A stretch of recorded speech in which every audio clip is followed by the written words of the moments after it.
You know, my dad raced sprint cars from, as when I was a baby, and so just growing up, going to the racetrack with him. When I was 4 years old, he put me a little dirt track in the backyard and got me a little go-kart, and I ran that go-kart around there for years and years and years before I ever got to race. He was always racing. We were traveling with him. I don't remember a lot of it because I was pretty young, but around, I would say 10-ish, they had a racetrack here in Princeton called SeaTick Raceway, and kind of where a bunch of the guys that I race with, even still to this day, run at SeaTick. And so I got a go-kart when I was 10 and ran there for a couple years. And my dad was still racing, so we were still traveling, going to sprint car races and such. And then I would say, I think I was 15, and I got in a sprint car at the end of the year at,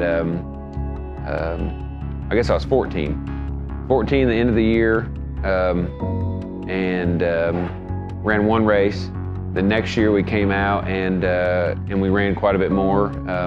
And then the final race of that season was the Terre Haute Action Track flip, where I got emancipated as an adult, and then I wasn't allowed to run USAC, and my birthday was the next year, but they let me run that one race, and hoping nothing happened. And so that was my first USAC race, and I think I was 16. I was 15, turned 16 the next year. So it's been in between the go-karts, we ran some of these pro modifieds at Tri-State Speedway and Windy Hollow, and some different modified racetracks. It was kind of more of a late model body kind of four-cylinder thing. So we've basically from go-karts to pro mods to sprint cars now, and I've been racing sprint cars a long time.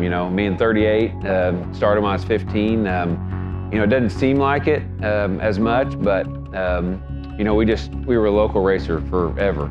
So it's way different in here compared to what my shop was like, and living the open trailer life years back. In my first full year in sprint cars, we ran at Paragon every year, or the first full year, and I think I actually won my first sprint car race 4 races in, and I think I won 4 sprint car races that year at Paragon.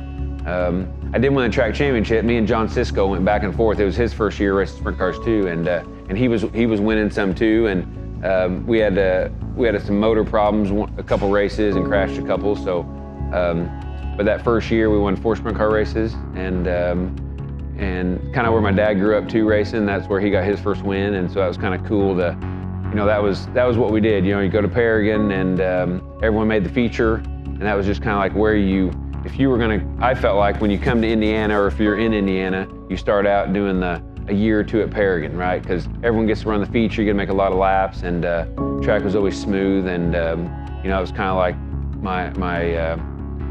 that was my first kind of like home track. That's where we went. We didn't even run Hopstop, we only ran at Paragon. So, starting from there to, and then going to Putnamville, then branching out and starting to race more places, and and then going from just the first sprint car race to then the first USAC race, right? Years and years of trying, and we didn't run a lot of USAC races, so it seemed like I could win 4 or 5 races at Putnamville a year. USAC comes, I don't even make it out of the last chance qualifier race, So I was always more. Not running, I get nervous to qualify, right? And it takes a lot of years to kind of knock the nerves off, and to kind of settle in and not worry about it as much. Yeah, Kokomo.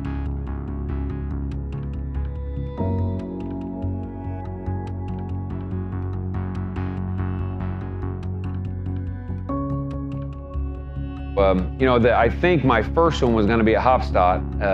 And there was one, me and Robert Ballou had a good battle, and I thought like this was the one, and at Hopstop you can watch the scoreboard, right? So I'm watching as the laps are going down, and I'm like we're good, and Robert got by me, and then it was still close to the end, but I thought that was the one, right? And there was a point where I thought I might not ever win a USAC race, and then kind of when I got with Hank Byum, he was more.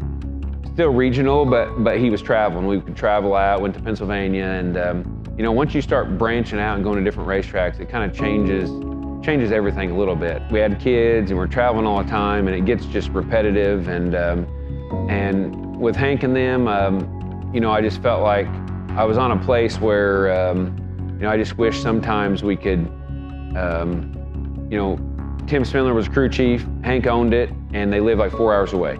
And so, or 3 or 4 hours away. So for me to go like work on the car, like I like to have my hands on it a little bit, and it just seemed like, you know, it was fun, but just kind of like same stuff every year, over and over and over. And I kind of was like, you know, I think I'm just going to concentrate on the machine shop and you know, kind of like my retirement job, right? Like make some money and, you know, hang out with the kids and do different stuff. And kind of talking to Jerry about that, and we were kind of going back and forth, and you know, he kind of brought up the idea of, you know, I'm looking to start a national team, and I was like, yeah, that'd be kind of cool. And I was like, yeah, I've always kind of wanted to just one time, like do it myself. 2018, I tried the EZR deal, and that was kind of myself, but it cost a fortune, and it was, it just didn't work out right. And so, you know, I thought, you know, I was like, well, you know, I've always kind of wanted to do it myself. I'd like to go like one more year, at least like try 1 year of like just doing it myself and making the decisions and trying to have fun a little bit.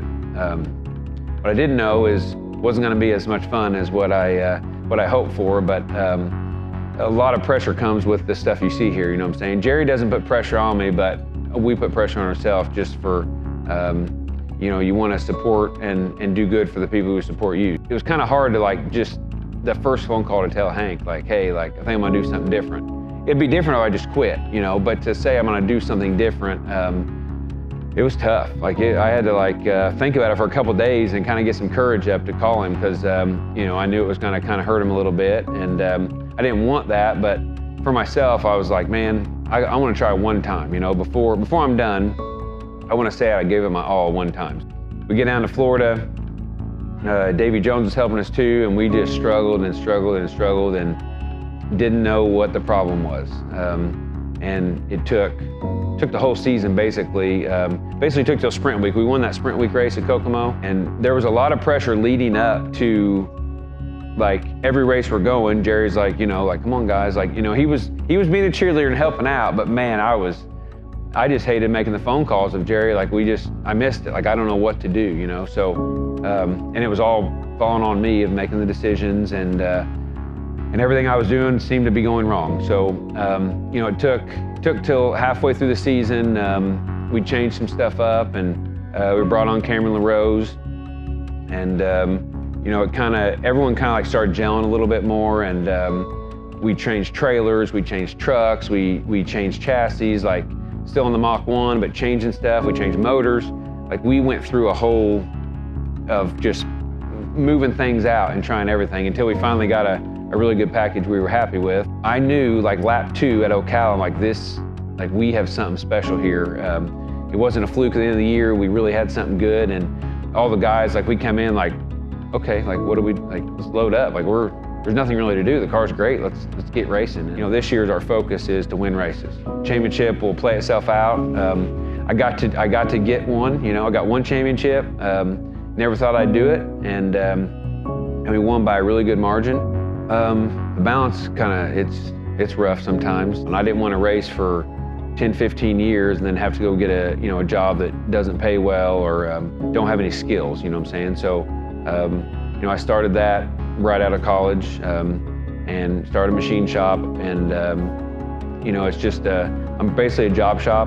I have some contracts here and there that I do like repetitive parts all the time, and I just do new stuff, whatever walks in the door, make some stuff for the race car, make some stuff for some other teams, and I feel like I have put in my dues to get where I'm at, and so but I wouldn't change it, because yeah, I learned a lot through the years, right? Even though there's a lot going on, it still is, it's not, from the outside it looks a little crazy, but it's not too bad, you know what I'm saying? If I was sitting at home just being lazy, I wouldn't be having any fun. So I have to be pressured out a little bit to feel like I'm living a little bit. So I just kind of live on the edge and try to burn the candle at both ends as long as possible.